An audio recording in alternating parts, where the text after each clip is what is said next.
चलिए स्टार्ट करते हैं। Now as I said just now कि यहाँ पे जावास्क्रिप्ट कैसे काम करता है, कैसे चीजें काम करती है, किस किस तरीके से हम इसे काम में ले सकते हैं, वो सारी चीजें आगे आने वाले एग्जाम्पल्स में हमारे पास में आती रहेगी। हम यहाँ पे थोड़ा सा बेसिक इंट्रोडक्शन, थोड़ा सा हिस्ट्री, क्यों एग्जिस्टेंस में आया, कैसे एग्जिस्टेंस में आया, हम वही सारी चीजें आज डिस्कस करने वाले।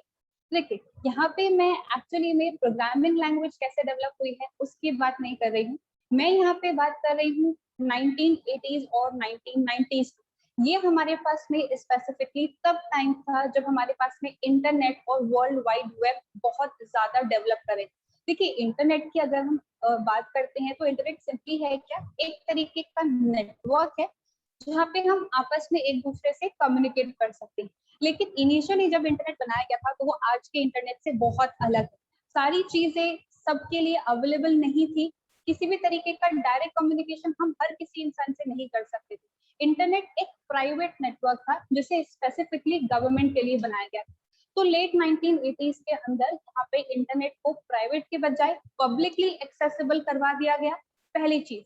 और उसी टाइम पे हमारे पास में वर्ल्ड वाइड वेब का कंसेप्ट भी आ गया था। अब सिंपली ये www या वर्ल्ड वाइड वेब क्या है, हमारे पास में सारी इंफॉर्मेशन इंटरनेट पे अवेलेबल है। लेकिन वो इंफॉर्मेशन क्या है, वो है इंफॉर्मेशन एक तरीके की स्टैटिक इंफॉर्मेशन। अब स्टैटिक का मतलब होता है कि चीजें फिक्स्ड हैं, टाइम के साथ में वो चीजें चेंज नहीं हो रही। तो उस टाइम तक तो ठीक है, कोई प्रॉब्लम नहीं है। लेकिन जैसे जैसे चीजों में एडवांसमेंट होने लगे, हमें और चीजों की रिक्वायरमेंट होने लगी और फिर चीजें हमेशा फिक्स्ड रहे तो फिर वो तो बहुत ज्यादा फ्रूटफुल नहीं है। चाहे हम हजारों साल तक उसको प्रिजर्व करके रखें, वो वैसा का वैसा ही रहेगा। तो अब यहाँ पर उसी टाइम पर जो सबसे पहला वेब ब्राउजर हमारे पास में निकल के आया था, दैट वाज मोजाइक। और मोजाइक से ही कंपीट करता हुआ एक और वेब ब्राउजर उस टाइम पर आया था जो था नेटस्केप कम्युनिकेशंस कॉर्पोरेशन लिमिटेड का नेटस्केप कम्युनिकेटर। और नेटस्केप कम्युनिकेटर का ये विजन था, उनका ये आइडिया था कि नेट पे जो ये हमारी चीजें फिक्स पड़ी हुई है ना, मतलब बेजान सी चीजें रखी हुई हैं, कुछ भी चेंज नहीं हो रहा है। अगर चेंज करना है तो कोड में जाके चेंज करना पड़ेगा, बहुत ज्यादा कॉम्प्लिकेटेड सा टास्क हो रहा है। तो अब उस स्टैटिक चीज को थोड़ा सा मोशन में लेके आना चाहिए, थोड़ा सा डायनामिक चीजों को बनाना चाहिए। उस टाइम पर एक रिसर्चर दैट इज ब्रेंडन आइक, नेटस्केप ने उन्हें कम्युनिकेट किया और उन्हें एक बेसिकली कॉन्ट्रैक्ट दिया गया कि उन्हें ब्राउजर के लिए एक स्कीम प्रोवाइड करवानी। अब स्कीम का मतलब क्या है, ये आप ध्यान से सुनिएगा। स्कीम का मतलब सिंपली कोई प्रोसेस नहीं, स्कीम का मतलब उन्हें कुछ डिजाइन करना है। कोई कंसेप्ट भी हो सकता है, कोई लैंग्वेज भी हो सकती है। अब एक्चुअली में जो ये डिजाइन होने वाला है, ये सबसे पहला तो डायनामिक होना चाहिए। डायनामिक मतलब टाइम के साथ चीजें चेंज होती रहे, चीजें फिक्स ना रहे। दूसरी चीज, जस्ट बिकॉज ये डायनामिक है तो बहुत ज्यादा कॉम्प्लिकेटेड होगा नहीं, सिंपल होना चाहिए ताकि लोग इजीली समझ भी पाए, उसे याद भी कर पाए और उसे इम्प्लीमेंट भी कर पाए। और फास्ट भी होना चाहिए और डिजाइनिंग में भी थोड़ा इंटरेक्टिव और अट्रैक्टिव लगना चाहिए। तो यहाँ पर ब्रेंडन आइक ने एक लैंग्वेज डेवलप करी इसी सारे स्कीम को, इसी सारे कंसेप्ट को फॉलो करते हुए, जिसे उन्होंने कहा मोका। ठीक है, सबसे पहले जो लैंग्वेज उन्होंने बनाई उसे मोका कहा गया। अब यहाँ पे जब ये मोका रिलीज हुई थी, दैट वाज इन 1995। और उसी टाइम पे हमारे पास में जावा भी आ गई थी। अब जावा वाज अ एक्चुअल बूम कि सब लोग, जितना भी हमारे पास में एंटरप्राइज मार्केट था या डेवलपमेंट वाला जोन था, वो सब जावा की तरफ शिफ्ट हो गया। तो इस मौका को क्यों काम में लेंगे। तो देखिए यहाँ पे जावा जो है वो बहुत ज्यादा बड़ी है और बहुत सारी चीजें उसमें बहुत ज्यादा कॉम्प्लिकेटेड भी, लेकिन मौका जो है वो कंपैरेटिवली इजी थी उन लोगों के लिए जो बिगिनर्स हैं, जो चीजें सीख रहे हैं, या फिर वो लोग जिन्हें डिजाइनिंग से रिलेटेड वर्क इम्प्लीमेंट करना है। अगर हमें डेस्कटॉप एप्लीकेशन, बहुत बड़े सॉफ्टवेयर बनाने हैं तो ऑफकोर्स हम जावा को ही काम में लेंगे। लेकिन अगर मुझे एक छोटा सा टास्क परफॉर्म करना है, यूजर से इनपुट लेके कुछ प्रिंट करवाना, तो जावा को क्यों काम में लूं, मैं मोका को काम में ले सकती हूँ। छोटे लेवल का टास्क परफॉर्म करने के लिए छोटे लैंग्वेज को भी काम में ले सकते हैं। तो जो बिगिनर लेवल के डेवलपर्स थे, जो चीजें सीख रहे थे, और जो डिजाइनर्स थे, उनके लिए Mocha was a better option than Java. अब यहाँ पर कुछ टाइम तक तो मोका ही नेम रहा, लेकिन जो हमारे पास में सन कॉर्पोरेशन है, नेटस्केप है, उन्होंने आपस में कुछ डील वगैरह किया, कुछ कॉन्ट्रैक्ट साइन हुआ और इसे रीनेम कर दिया गया और कहा गया लाइव स्क्रिप्ट। अब इस लाइव स्क्रिप्ट को भी फिर से एक और बार रीनेम कर दिया गया और फिर कहलाया ये जावास्क्रिप्ट।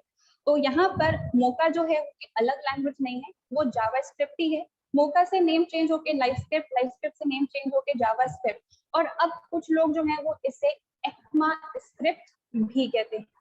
तो ये था उसका कुछ बेसिक डेवलपमेंट या क्यों जावा स्क्रिप्ट एग्जिस्टेंस में आया। अब एक और छोटी सी चीज, उसके बाद अगर कुछ क्वेश्चन होगा तो हम देखेंगे। देखिए जावा स्क्रिप्ट को अगर हमें सिंपल टर्म्स में डिफाइन करना हो तो ये है हमारे पास में एक high level interpreted programming language, जिसको यूज करके हम वेब पेजेस को बहुत ज्यादा इंटरैक्टिव और अट्रैक्टिव बना सकते हैं। अब हाई लेवल का मतलब आप सब लोगों को पता है, ऐसी लैंग्वेजेस जहां हम इंग्लिश लाइक वर्ड्स को यूज करके प्रोग्राम डेवलप करते हैं। इंटरप्रेटेड का मतलब जहां पे पूरा प्रोग्राम एक साथ कंपाइल नहीं होता है, लाइन बाय लाइन एग्जीक्यूशन चलता है, वो कहलाती है इंटरप्रेटेड लैंग्वेजेस। अब वेब पेज क्या है? वेब पेज है हमारे पास में एक तरीके का इलेक्ट्रॉनिक डॉक्यूमेंट। अब जस्ट बिकॉज डॉक्यूमेंट हो तो सिर्फ टेक्स्ट होगा, नहीं, ऐसा जरूरी नहीं है। वहां पे ग्राफिक्स भी हो सकते हैं, वीडियो भी हो सकता है, ऑडियो भी हो सकता है, पिक्चर्स भी हो सकती है। इन सारी चीजों को मिला के हम वेब पेजेस क्रिएट करते हैं। और इससे क्या होगा, इससे चीजें बहुत ज्यादा अट्रैक्टिव दिखेंगी, इंटरैक्टिव दिखेगी, जिसके आई एम श्योर आप सब लोगों ने वेबसाइट, आपने HTML और CSS को यूज करके वेबसाइट भी बनाई है इन फर्स्ट ईयर। अब वहां पर आपने जो वेबसाइट बनाई थी, वेबसाइट में क्या था, आपने मेन पेज बनाया है, आपने अबाउट का पेज बनाया है, कमेंट का बनाया है, गैलरी बनाया है, तो अलग अलग लिंक आपने क्रिएट करे। उन लिंक्स पे क्लिक करके हमारे पेज पे ट्रैवल कर रहे थे। अब हो सकता है कि आप में से कुछ लोगों ने एक फीडबैक फॉर्म भी बनाया। अब फीडबैक फॉर्म यहाँ पे सिर्फ वो एक तरीके से फॉर्म रखा हुआ ही था, उस पर कुछ एक्चुअल वर्किंग इम्प्लीमेंट नहीं हो रही। वर्किंग इम्प्लीमेंट करने का मतलब ये है कि जो फॉर्म मैंने क्रिएट किया गया है उसके अंदर जो भी डेटा इनपुट किया गया है वो कहीं पे ट्रैवल करे। एक बटन बनाया मैंने, बटन के क्लिक करने पर कुछ काम हो, जो डेटा है वो डेटा बेस में जाके सेव हो जाए, या कुछ और तरीके की वर्किंग। तो ये हम HTML और CSS से इम्प्लीमेंट नहीं कर सकते। उसके लिए हमें जरूरत पड़ती है जावास्क्रिप्ट और PHP की। PHP को हम तब काम में लेते हैं जब हमें डेटा बेस पे वर्किंग इम्प्लीमेंट करनी हो, और जावास्क्रिप्ट को हम तब काम में लेते हैं जब चीजें हमें थोड़ी सी ज्यादा इंटरैक्टिव बनानी। अब इंटरैक्टिव का मतलब क्या है, आई एम श्योर आपने कुछ और टेम्पलेट वगैरह के डिजाइन देखे होंगे, तो होता क्या है, वहाँ पे हमारे पास में फॉर्मेटिंग के ऑप्शन होते हैं। 10 बटन हमारे पास में आ रहे हैं, एक बटन पे क्लिक किया तो टेम्पलेट का डिजाइन चेंज हो गया, थीम चेंज हो गई, दूसरे बटन पे क्लिक किया तो कुछ और थीम हो गई। तो ये क्या हो गया, ये इंटरैक्टिव हो गया, अट्रैक्टिव हो गया, चीजें ज्यादा दिखने में सुंदर लग रही। तो उस तरीके की चीजों के लिए हम जावास्क्रिप्ट को काम में लेते हैं। तो ये इसका बेसिक डिस्क्रिप्शन है। अब अभी तक जो भी कुछ मैंने आपको बताया उसमें किसी को कुछ भी कंफ्यूजन है, कुछ रिपीट करना है?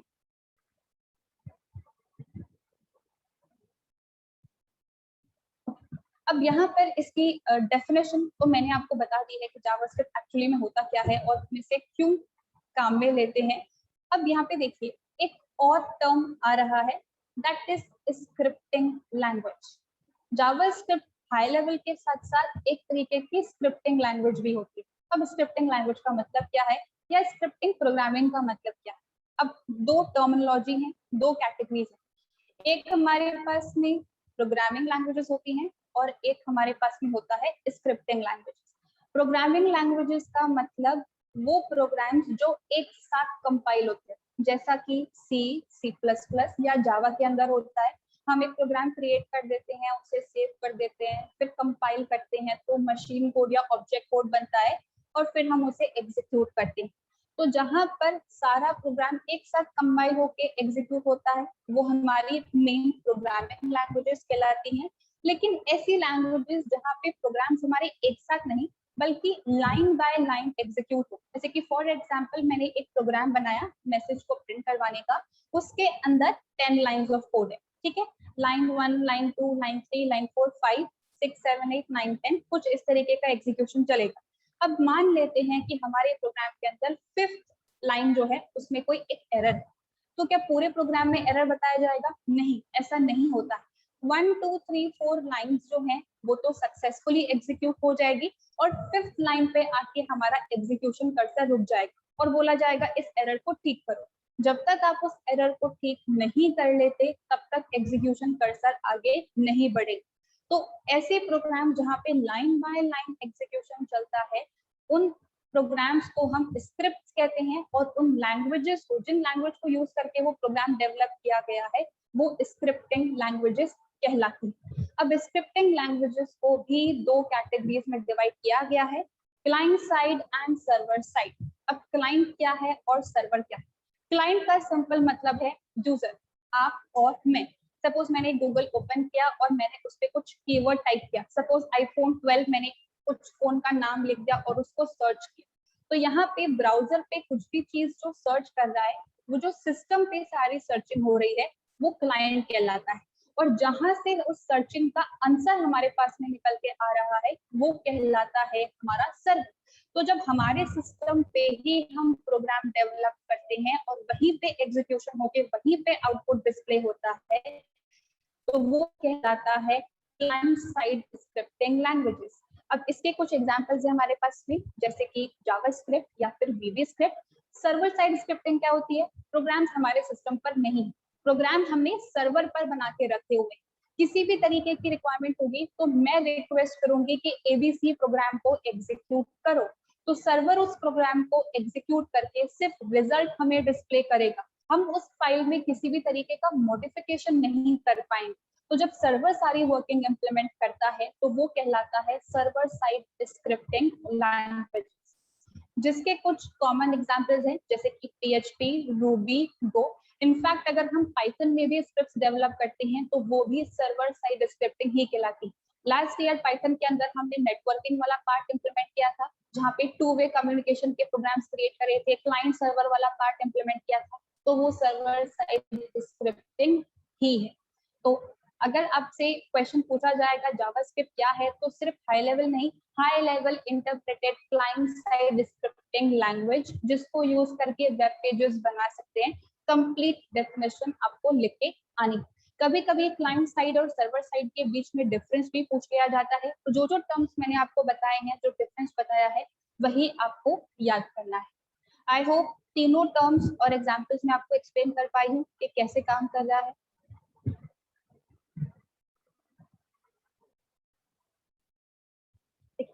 जावास्क्रिप्ट को यूज करने के लिए जब हमारा जो उसका मेजर यूसेज है, वो सिर्फ वेब पेजेस ही है ऐसा कोई जरूरी नहीं है। कुछ और चीजों पे भी हम जावास्क्रिप्ट को काम में ले सकते हैं। सबसे पहला एग्जांपल तो वही, वेब रिलेटेड अगर हमें वर्किंग इम्प्लीमेंट करवानी है, वेब पेजेस, वेब एप्लीकेशन या वेबसाइट अगर हमें क्रिएट करनी है, ये जावास्क्रिप्ट का मेजर यूसेज है। अगर हम चाहें तो गूगल मैप्स जैसा एप्लीकेशन भी जावास्क्रिप्ट को यूज करके क्रिएट कर सकते हैं।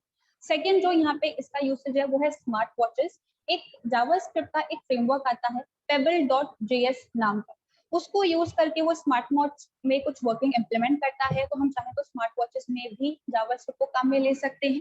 गेम्स की अगर हम बात करते हैं, तो स्मॉल स्केल के गेम्स हमारे पास में क्रिएट हो सकते हैं, जैसे कि आप पबजी वगैरह खेलते हैं, उनमें नहीं, उनमें तो बहुत सारी चीजें, एनिमेशन एंड ग्राफिक्स होता है, तो वो सारी चीजें नहीं हो पाएंगे। लेकिन स्मॉल स्केल के जो गेम्स होते हैं, उनको हम जावास्क्रिप्ट में क्रिएट कर सकते हैं। अब यहाँ पे गूगल की अगर कोई साइट है, या नेटफ्लिक्स है, या पेपल है, इन जैसी वेबसाइट्स को भी हम जावास्क्रिप्ट को यूज करके क्रिएट कर सकते हैं। देखिए जावास्क्रिप्ट जो है, अब वो सिर्फ वेबसाइट, वेब एप्लीकेशन तक लिमिटेड नहीं है। अगर हम चाहें तो जो छोटी डेस्कटॉप एप्लीकेशन होती हैं या मोबाइल एप्लीकेशन होती हैं, उन्हें भी जावास्क्रिप्ट के थ्रू क्रिएट कर सकते हैं। लाइक जावास्क्रिप्ट का एक फ्रेमवर्क होता है Electron.js करके, वो एंड्रॉइड के एप्लीकेशंस को क्रिएट करने के लिए काम में लिया जाता है। लेकिन जो हमारे पास में React.js है या React नेटिव है, इन सारी चीजों को यूज करके हम डेस्कटॉप वाला पार्ट इंप्लीमेंट कर सकते हैं, और AngularJS तो हमारे पास में है। तो यहाँ पे डिपेंडिंग अपॉन जावास्क्रिप्ट को आप किस के लिए काम में ले रहे हो, अलग अलग फ्रेमवर्क्स हमारे पास में उसके लिए अवेलेबल। तो मेन जावास्क्रिप्ट तो हमारी वही रहेगी, लेकिन उसमें कुछ और एडिशनल फीचर्स आ जाते हैं जो कि बाकी हर एक फ्रेमवर्क से डिस्टिंक्ट होते हैं। तो फिर वो आपको अलग से पढ़ना होता है, अलग अलग स्पेसिफिकेशंस। लाइक एंड्रॉइड की वर्किंग कंप्लीटली अलग होती है, तो उसकी एप्लीकेशन भी अलग तरीके से बनेगी। डेस्कटॉप की वर्किंग थोड़ी सी अलग होगी, और सिंपल वेब पेज अलग होगी। तो यहाँ पे किस तरीके की वर्किंग है, उस तरीके का फ्रेमवर्क आप काम में ले सकते हैं। अब जावास्क्रिप्ट के कुछ बेनिफिट्स है हमारे पास में। सबसे पहला तो है easy to learn and simple to implement. अब जैसे आपने C++ या जावा में देखा है, होता क्या है कि हमेशा हमें सबसे पहले हेडर फाइल्स को इंक्लूड करना पड़ता है या इम्पोर्ट स्टेटमेंट लिखना पड़ता है, या फिर हमें मेन स्टार्ट करना होता है, फिर कर्ली ब्रेसेस आते हैं, हर स्टेटमेंट को सेमीकोलन से टर्मिनेट करना पड़ता है। यहाँ पे ऐसा कोई रूल नहीं, यहाँ पे हमें सिर्फ एक टैग की रिक्वायरमेंट है जो हम आगे कवर करेंगे, और हम डायरेक्टली अपने प्रोग्राम को क्रिएट करना स्टार्ट कर सकते हैं। किसी तरीके का कर्ली ब्रेस यहाँ पे हमें नहीं स्पेसिफाई करना पड़ता। सेमीकोलन अगर आपकी हैबिट है तो आप काम में लो, अदरवाइज आप उसे स्किप भी कर सकते हैं। तो यहाँ पे सिंटेक्स कंपैरेटिवली इजी रहता है और लगभग सारी चीजें वही हैं जो आप बाकी सारे लैंग्वेज में पढ़ते आए हैं, तो इसे पढ़ना बहुत ज्यादा डिफिकल्ट नहीं होता है। नाउ नेक्स्ट बेनिफिट जो है हमारे पास भी, दैट इज डायनामिकली टाइप। अब यहाँ पर जिन लोगों ने पाइथन पढ़ी हुई है वो शायद इस टर्म से फेमिलियर होंगे, जिन्होंने नहीं पढ़ा हुआ उनके लिए मैं बता दूं कि देखिए जब भी हम यहाँ पे वेरिएबल्स क्रिएट करते हैं तो यूजुअली क्या होता है, डेटा टाइप आता है, फिर वेरिएबल का नाम आता है और फिर उसके अंदर हम कोई वैल्यू असाइन करते हैं, जैसे कि int x is equals to 10, string a is equals to r। तो यहाँ पर हमने पहले से ही बता दिया है कि वेरिएबल के अंदर किस टाइप का डेटा आने वाला है। लेकिन डायनामिकली टाइप का मतलब है कि जिस टाइप की वैल्यू आए उस टाइप का वेरिएबल बन जाए। अगर मैंने लिखा है x इज इक्वल्स टू 20, तो क्योंकि 20 इंटीजर टाइप का है तो x का टाइप भी इंट हो जाएगा। अगर मैंने लिखा है x is equals to Aryan, तो क्योंकि आर्यन एक स्ट्रिंग है तो x का टाइप भी स्ट्रिंग हो जाएगा। तो जिस टाइप की वैल्यू आ रही है उसी टाइप का वेरिएबल अगर हमारा बच जाता है तो वहां पे चीजें फिक्स नहीं है, वहां पे वैल्यू डिपेंडेंसी, तो ये कहलाता है हमारा डायनामिकली टाइप। नेक्स्ट हमारे पास में जो बेनिफिट है वो है वीकली टाइप। वीकली टाइप का मतलब है कि हमारे पास में सिंटेक्स वाइज रेस्ट्रिक्शंस नहीं है, कर्ली ब्रेसेस का रेस्ट्रिक्शन नहीं है, हमें मेन नहीं क्रिएट करना पड़ता, हमें सेमीकोलंस यहाँ पे बार बार काम में नहीं लेने पड़ते। अब जब सिंटेक्स वाइज चीजें कम है तो ऑब्वियसली सिंटेक्स चेकिंग ज्यादा नहीं होगी, तो प्रोग्राम हमारा कंपैरेटिवली फास्ट काम करेगा। और लास्ट है रिच सेट ऑफ फ्रेमवर्क्स, जैसे कि मैंने अभी आपको एक्सप्लेन किया, angular JS, react JS, node JS, react native, electron JS, बहुत सारे फ्रेमवर्क्स हमारे पास में अवेलेबल है जिनको यूज करके हम वेब एप्लीकेशंस, वेबसाइट्स, मोबाइल यानी कि एंड्रॉइड एप्लीकेशंस और डेस्कटॉप एप्लीकेशंस भी क्रिएट कर सकते हैं। तो ये कुछ यूजेस हैं और बेनिफिट्स हैं, अगर आपसे पूछ लिया जाए तो आप इन्हीं पॉइंट्स को डिस्क्राइब करके बता सकते हैं। अब यहाँ पे हम बहुत सारी वर्किंग इंप्लीमेंट कर रहे हैं तो बहुत सारा रिक्वायरमेंट भी होना चाहिए, नहीं ऐसा नहीं है। जावास्क्रिप्ट पे वर्किंग अगर हमें इंप्लीमेंट करनी है तो हमें सिर्फ दो चीजों की रिक्वायरमेंट है, एक हमारे पास में होता है एडिटर और एक होता है हमारे पास में ब्राउजर। एडिटर का सिंपली मतलब है हमारे पास में कोई एक ऐसा प्रोग्राम जहाँ पे हम फाइल्स को टाइप कर सकते हैं, डेटा को टाइप कर सकते हैं। तो notepad plus plus, VS code, सबलाइन, atom, जो भी एडिटर आपके पास में अवेलेबल है आप उसे काम में ले सकते हो। मैं यहाँ पर मोस्टली सबलाइन को ही काम में लेने वाला। नेक्स्ट हमारे पास में ब्राउजर है। ब्राउजर यहाँ पे कोई सा भी हो सकता है, Google Chrome, Mozilla, opera, safari, जो भी आप काम में ले रहे हैं। बस एक चीज ध्यान रखना सब लोग, जितने भी आपके ब्राउजर्स हैं वो सारे अप टू डेट होने चाहिए, क्योंकि आगे चल के हम एरे और स्ट्रिंग के कुछ फंक्शंस कवर करने वाले हैं।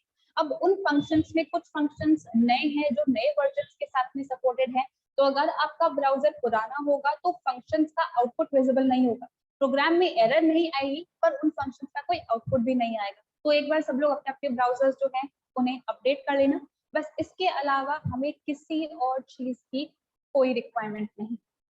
ऑलराइट, आई होप इतना पार्ट सबको क्लियर है, किसी को कुछ भी confusion? Now as I said before, just a second guys.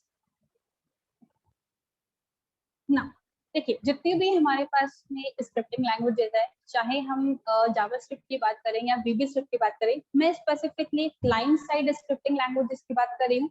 Server side की बात हम तब करेंगे जब हम PHP वाला पार्ट कवर करेंगे, अभी के लिए हम सिर्फ जावास्क्रिप्ट ही देख रहे हैं। तो देखिए, हर लैंग्वेज का कुछ ना कुछ स्टार्टिंग पॉइंट होता है, कुछ ना कुछ एंडिंग पॉइंट होता है। मतलब जैसे हम अगर जावा की बात करते हैं, पब्लिक स्टैटिक वॉइड मेन से स्टार्ट होता है, वहीं पे खत्म होता है। तो सिमिलरली जितनी भी हमारे पास में स्क्रिप्टिंग लैंग्वेजेस होती हैं, उनके प्रोग्रामिंग इम्प्लीमेंट करने के लिए हमें काम में लेना पड़ता है एक प्री डिफाइंड टैग जो कहलाता है स्क्रिप्ट टैग। अब चाहे आप जावास्क्रिप्ट को काम में लो या आप VB स्क्रिप्ट को काम में लो या कोई और क्लाइंट साइड स्क्रिप्टिंग लैंग्वेज है, सबके लिए सिर्फ स्क्रिप्ट टैग ही काम में लिया जाता है। अब इस स्क्रिप्ट टैग को हम दो तरीके से काम में ले सकते हैं। पहला तरीका जो है वो कहलाता है इन पेज जावास्क्रिप्ट। इन पेज का मतलब है कि जिस फाइल के अंदर हमने हमारा HTML का कोड लिखा हुआ है, आप सब ने HTML की वेबसाइट्स बनाई हैं, यहाँ पे थोड़ा बहुत पार्ट हम भी डिस्कस करेंगे, वही सारे कुछ चीजें वापस आएंगी। तो जिस फाइल में हमारा HTML का कोड है, उसी फाइल में अगर हम हमारा जावास्क्रिप्ट का कोड भी मेंशन कर दें, यानी कि स्क्रिप्ट टैग भी मेंशन कर दें, तो वो कहलाता है इन पेज इम्प्लीमेंटेशन ऑफ जावास्क्रिप्ट। जैसे कि मैंने यहाँ पे मेंशन किया है, मैंने HTML हेड टाइटल बॉडी के अंदर मैंने हेडिंग टैग, डिवीजन टैग और टेबल टैग को काम में लिया। अब यहाँ पे दो चीजें आती हैं, स्क्रिप्ट टैग तो हम काम में ले रहे हैं, लेकिन स्क्रिप्ट टैग को इम्प्लीमेंट कहाँ पे करना है? हेड सेक्शन में स्क्रिप्ट टैग लिखूं या बॉडी टैग में स्क्रिप्ट टैग लिखूं, कहाँ लिखना है? तो आप दोनों जगह स्क्रिप्ट टैग को मेंशन कर सकते हैं। तो फिर यहाँ पे दोनों में डिफरेंस क्या होगा? देखिए, यहाँ पर अगर हम स्पेसिफिकली बात करते हैं हमारे ब्राउजर की, देखिए मैंने यहाँ पे गूगल का एक पेज ओपन किया हुआ है, तो यहाँ पे जो ये हमारे पास में एरिया होता है ना, ये कहलाता है हमारा डॉक्यूमेंट। अब हमने हमारी बॉडी टैग के अंदर जितनी भी चीजें लिखी होती, चाहे मैंने हेडिंग लिखी हो, डिवीजन टैग लिखा हो, टेबल लिखा हो, जो भी कुछ लिखा हो, ये सारा हमारा उस वाइट एरिया के अंदर डिस्प्ले हो रहा होता है। ठीक है, अब यहाँ पर अगर मैंने हेड सेक्शन के अंदर स्क्रिप्ट टैग को मेंशन कर दिया, कैसे होगा काम, ये हम एग्जाम्पल के थ्रू डिस्कस करेंगे। अभी मैं सिर्फ आपको कंसेप्ट बता रही हूँ। अगर मैंने हेड टैग के अंदर स्क्रिप्ट टैग को मेंशन कर दिया है, तो होगा क्या? पहले हेड टैग काम करता है, उसके बाद बॉडी टैग काम करता है। अब मैंने बहुत ज्यादा कुछ कॉम्प्लिकेटेड यहाँ पे वर्किंग इम्प्लीमेंट कर दी, तो जब तक मेरा हेड टैग एग्जीक्यूट नहीं हो जाता, तब तक बॉडी टैग काम नहीं करेगा, यानी कि डॉक्यूमेंट पे कुछ काम नहीं करेगा, तो प्रोग्राम स्लो काम करेगा, और ऐसा होना नहीं चाहिए। तो मोस्टली लोग ये कहते हैं कि स्क्रिप्ट टैग को हेड में लिखने के बजाय अगर हम बॉडी टैग में लिखें तो बेटर ऑप्शन है, और वो भी बिल्कुल बॉडी टैग जब क्लोज हो रहा हो उससे जस्ट पहले, ताकि बाकी का जो डॉक्यूमेंट है वो तो हमारा लोड हो जाए, हमारा हेडिंग, डिवीजन, टेबल टैग, जितनी भी सारी चीजें हैं वो सारी लोड हो जाए। उसके बाद हमने जावास्क्रिप्ट की जो वर्किंग करी है वो हम वहां पे इम्प्लीमेंट करें। तो HTML के कोड के साथ साथ अगर हम स्क्रिप्ट टैग को मेंशन करते हैं, तो वो कहलाता है हमारा इन पेज इम्प्लीमेंटेशन। अब इस पहले तरीके में किसी को कुछ भी कंफ्यूजन?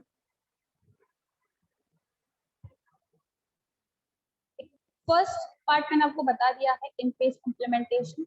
सेकंड जो हमारे पास पे है वो है एक्सटर्नल जावास्क्रिप्ट। एक्सटर्नल का मतलब ये होता है कि हम यहाँ पर एक फाइल क्रिएट करेंगे .js एक्सटेंशन की, और फिर उस फाइल को हम अपनी दूसरी HTML के फाइल के अंदर इंक्लूड करेंगे।